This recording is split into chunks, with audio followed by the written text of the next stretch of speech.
private jet who ran him up in Kent. Lately he's been overheard in Mayfair. You better stay away from him. You'll rip your lungs out, Jim. I'd like to meet his tailor. Werewolves of London.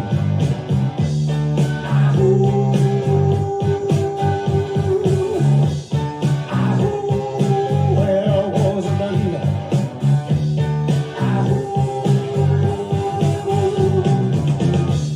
Well, I saw Lon Chaney walking with the Queen, doing the Werewolves of London. I saw Lon Chaney Jr. walking with the Queen, doing the Werewolves of London.